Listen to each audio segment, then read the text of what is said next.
When they set out to develop this car, they put a stake in the ground and said, we will build a 1 lakh rupees car. And then the global economy tanked and materials costs went up by 40%. Do you think that would give a leader an out? I think that would give him an excuse to say, wait a minute, all bets are off because we had no way to predict this. We didn't know. Our projections were based on a different model. And yet Ratan said, we are not going to change our goal. We are going to use these limitations, these economic limitations, as an invitation to greater creativity. It's going to force us to think this through even more creatively. He didn't bitch, he didn't moan, he didn't make an excuse. He got with the team and he said, limitations are going to drive us to a higher level of innovation. Let me tell you what attracted Jackie and I to this story. In India alone, you've got 1 billion people, right? 100,000 people die every year in auto-related accidents, most of them on two-wheelers. If he can put a dent in just 5% of that number in India, and then we extrapolate that to Brazil, to Malaysia, to Russia, to South Africa, to Mexico, and other developing parts of the world, think of the impact that he's going to have. And he has not stopped there. This car is now going to come out electric, and very soon we will see it in compressed air. Absolutely no emissions. This is a story about making a profit while making a difference. And here's the interesting thing. It has opened the floodgates in the auto industry for people to see what's possible.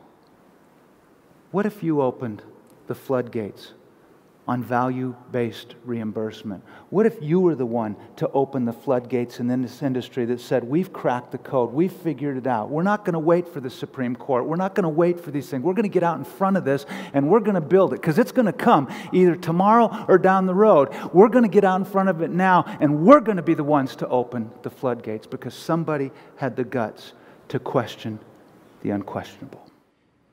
You have got to get every employee in your business to think and act like owners of the business. Why is this so critical? My answer is because they will see things that maybe you don't see. You can't know it all. You can't be it all. You can't do it all. That's not because you don't care, and it's not because you're not bright owners or managers. It's because you're not always at the point of waste or redundancy.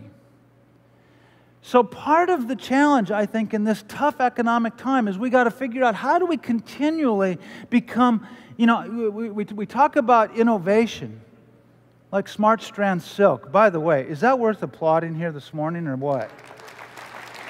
I mean, that's cool. That's product innovation, but you guys have also got to think about process innovation. How do we become more efficient and manage costs out? And I think you got to get every heart, every mind in your business engaged in doing that. What does that mean? I think it starts by making me, as your employee, business literate. Let me give you 2 examples of what this looks like. We did some work with Stanley Steamer a few years ago. One of their top franchisees, Phil Dean, has 3 Stanley Steamer franchises. He is in the top 1% of the whole Stanley Steamer community. He's a marketing professor turned Stanley Steamer franchisee. Every time he gets a cadre of new carpet cleaners in, and he told me, he said, no uncertain terms, he said, Kevin, I want you to know that our pick of carpet cleaners is kind of like the bottom of the barrel, right?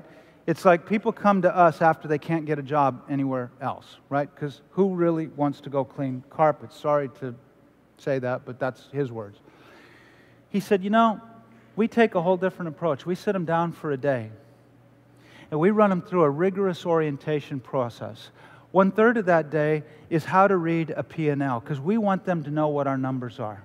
Because we understand that a lot of small things on a daily basis that nobody gives a rip about add up to big numbers at the end of the year. So we want them to understand the cost of doing business. 1/3.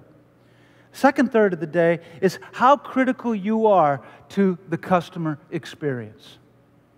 Last third of the orientation, he gets them on the floor, throws out the magazines, they cut up pictures, and they put poster boards inside their lockers called dream boards.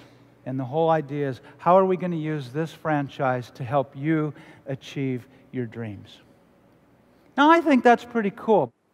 The unquestionable is what everybody in this room here this morning is absolutely convinced is absolutely impossible.